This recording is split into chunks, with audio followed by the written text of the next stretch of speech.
Salut à tous, c'est Chris sur Mythologie Astrale. Si vous m'avez trouvé, c'est que vous êtes plutôt futé. Et aujourd'hui, nous allons parler du dernier épisode de la série sur les nœuds sud en astrologie. Donc, jusqu'à présent, on a parlé des 11 signes dans les nœuds sud. Et maintenant, on va discuter ensemble du nœud sud en poisson. Donc, juste pour un petit update, je vais un tout petit peu mieux et je vais bientôt sortir. Et voilà, juste un shout-out à tout notre personnel soignant qui est sur le pont, par rapport à cette crise et par rapport à toutes les personnes comme moi qui se retrouvent à l'hôpital, pas forcément de manière directement liée au Covid, mais plutôt pour d'autres raisons, quoi. Any fucking ways. Donc aujourd'hui, on va parler du nœud sud en poisson. Donc quand on connaît les énergies du poisson, c'est vraiment pas difficile de comprendre dans quelle direction ce nœud sud va s'articuler. Les personnes qui sont nées avec un nœud sud en poisson, ce sont des personnes qui ont du mal à se rattacher à la réalité. C'est des personnes qui laissent leurs problèmes s'accumuler. C'est des personnes qui sont obsédées par leur évolution spirituelle plus que par leur condition physique. C'est des personnes qui veulent éviter vraiment tous les détails du train-train quotidien, tous les trucs chiants, tous les trucs vierges en fait. Voilà. C'est d'ailleurs pour ça qu'il est né avec un nœud sud en poisson et un nœud nord en vierge. C'est des personnes qui sont effrayées par la responsabilité, qui sont effrayées par les choses qui sont liées à la matière. C'est souvent des personnes d'ailleurs qui ont du mal à manipuler et à exercer une forme de pression ou de pouvoir sur la matière. Au contraire, c'est plus la matière qui les oppresse. C'est des personnes qui sont extrêmement idéalistes, ambitieuses, douces, qui ont une compassion qui est extraordinaire. Beaucoup de gens qui sont extrêmement lumineux, qui ont ce placement-là de nœud sud en poisson. Beaucoup de lumière dans le nœud sud en poisson. Beaucoup de magiciens dans le nœud sud en poisson. Beaucoup de personnes, des light workers, donc des personnes qui, qui guérissaient par l'imposition des mains, des miraculés qui ont le nœud sud en poisson. Mais voilà, dans les challenges qu'ils vont devoir traverser, il y a évidemment, 2 petites secondes, une petite tasse de thé. Quand même que je prenne soin de cette voix. Voilà, c'est les personnes qui sont très désorganisées, qui sont beaucoup trop émotives et qui mettent le côté vraiment irrationnel parce que je sais que, j'ai vu sur des milliers de commentaires, il y a juste eu 2 ou 3 commentaires.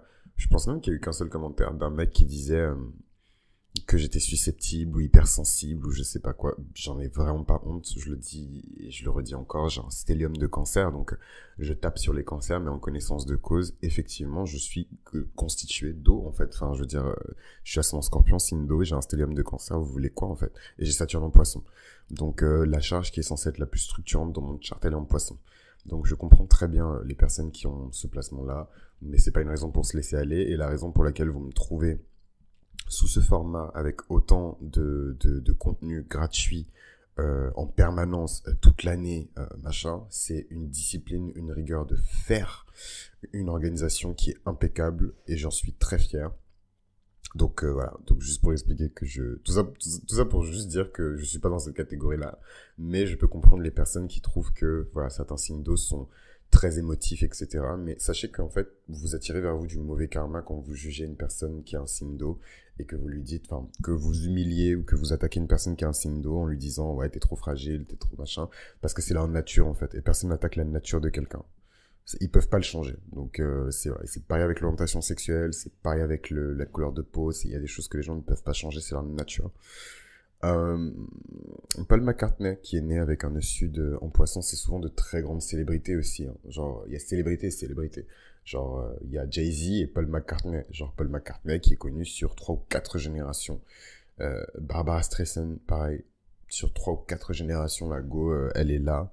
Sean Penn, Julianne Moore, Ian Somerhalder. Donc, vraiment des personnes qui sont extrêmement belles, mais elles ont toujours une beauté qui est très Pisces, quoi. Genre, surtout Ian Somerhalder.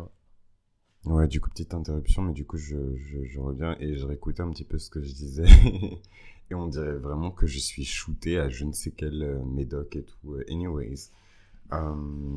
Mais donc, on continue sur ce fameux nœud sud en Pisces. Donc, c'est des personnes qui sont idéalistes, qui sont ambitieuses, qui sont douces, aimantes, avec beaucoup de compassion, qui sont désorganisées et qui sont beaucoup trop émotives. Évidemment, ça fait de très grands artistes avec des chansons qui sont très profondes, des performances artistiques qui sont très profondes. Paul McCartney, Barbara Streisand, Ian Somerhalder, blablabla. C'est des personnes qui ont beaucoup de challenges sur leur chemin. J'aime bien dire que le nœud sud en poisson et le nœud nord en vierge, c'est genre le chapitre final, quoi. Genre, ça veut tout dire et rien dire parce que rien ne nous empêche de passer par le poisson nœud sud, revenir en vierge parce qu'on était beaucoup trop haut dans une vie et que l'âme, elle a besoin d'être beaucoup plus ancrée dans la matière et beaucoup plus proche des hommes, etc., etc. Donc, il n'y a pas vraiment d'ordre, etc. Mais bon, moi, j'aime bien dire, vu que le poisson, c'est l'énergie finale, qu'en général, on est quand même sur la fin plus que sur le début, quoi. Je pense pas que des jeunes âmes directes, nœud sud en poisson, nœud nord en vierge, je ne pense pas. Ou nœud sud en vierge, nœud nord en poisson, je ne pense pas que ce soit pour tout le monde. De même que l'axe scorpion-taureau, ce n'est pas pour tout le monde non plus. Voilà.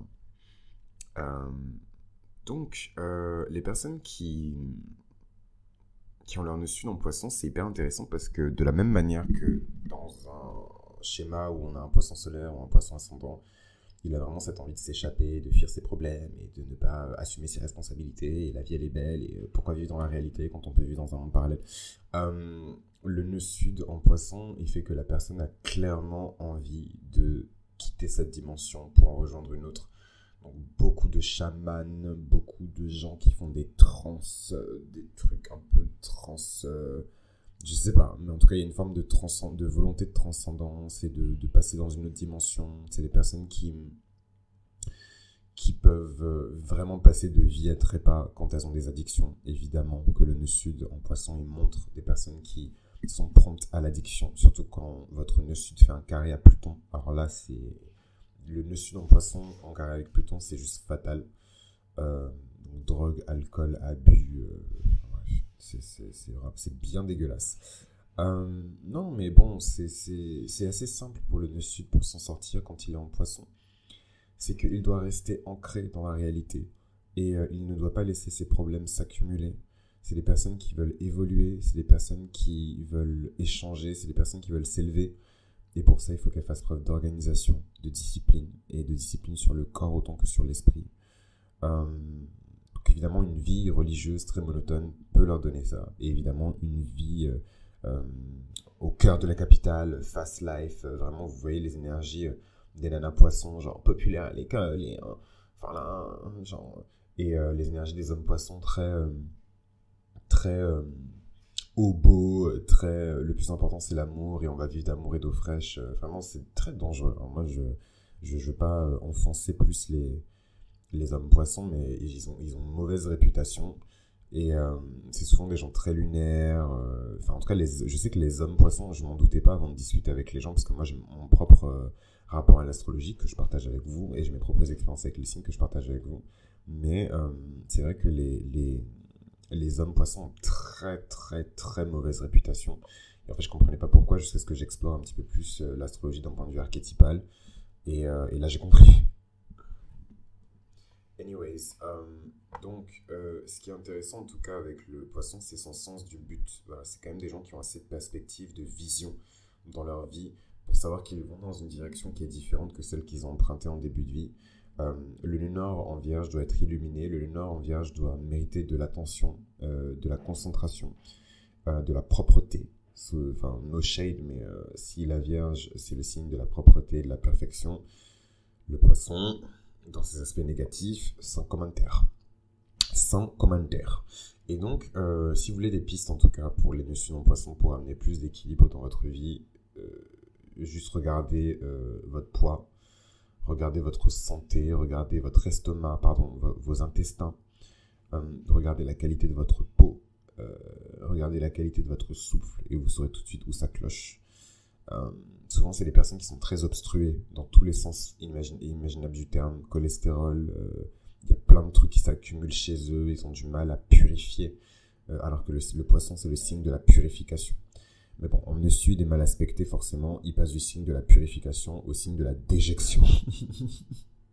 Non, peut-être pas la déjection, mais en tout cas je sais pas moi, de la saleté, de la crasse, I don't know. En tout cas, vous gérez là-bas, rien d'en parler, ça me dégoûte, parce que Le poisson, c'est ça, c'est une énergie d'accumulation en fait. C'est le dernier signe, donc il accumule les énergies des autres. Et c'est pour ça qu'on doit avoir un style de vie super clean. Quand on est poisson, ascendant, signe solaire, lunaire, ce que vous voulez, on doit avoir un style de vie super clean. Surtout quand on a un nœud nord en vierge, super clean. De toute manière, euh, Pluton et Saturne et les autres planètes du karma, donc Mars, vont vous envoyer des crises, des tempêtes, des accidents pour vous pousser à rejoindre votre nœud nord en vierge. Donc voilà, donc que vous le vouliez ou non, vous allez devoir faire face à cette propreté. Donc, écoutez, on arrive à la fin de cette série. Ça a vraiment été ma série la plus difficile à enregistrer parce que je suis toujours à l'hôpital et voilà. Et qu'est-ce que je voulais vous dire aussi, euh, qu'il y a vraiment cette notion de pouvoir magique avec le poisson. Donc comme je vous l'ai expliqué, il y a beaucoup de sorciers, beaucoup de grands magiciens, d'alchimistes, d'enchanteurs qui sont nés avec un dessus dans le poisson. Où en fait on leur demande d'être dans une approche de la vie qui est beaucoup plus clean, beaucoup plus simple, beaucoup plus axée sur la matière que sur la dimension irréelle, sur le surnaturel, etc. Donc c'était Chris pour Mythologie Astrale, j'espère que cette série vous a plu et vous vous doutez bien que j'arrive très bientôt avec une nouvelle série sur les nœuds nord en astrologie. Donc on verra si je l'enregistre direct. Je vous avoue que j'ai un peu envie de vous parler de Lilith parce que je vis ça en ce moment. Je me pose énormément de questions sur Lilith et je me dis, en tout cas, gardez à l'esprit que quand vous posez énormément de questions sur une partie de votre charte en particulier, à un moment particulier de l'année, c'est que vous devez explorer ça. Et je me demande s'il n'est pas temps que je commence à parler en fait des astéroïdes, des autres astéroïdes, parce que j'ai déjà parlé de Chiron, mais Lilith, Junon, Cérès, Vesta. Donc à voir, à voir, à voir, à voir, à voir, à voir. En tout cas, merci du fond du cœur. N'oubliez pas de liker le contenu, de laisser des commentaires positifs, des reviews. Voilà, il y a un plus puissant que la recommandation, donc je vous fais confiance. J'ai fait ma part, faites votre part, et puis on se retrouve dans la prochaine série. À très bientôt.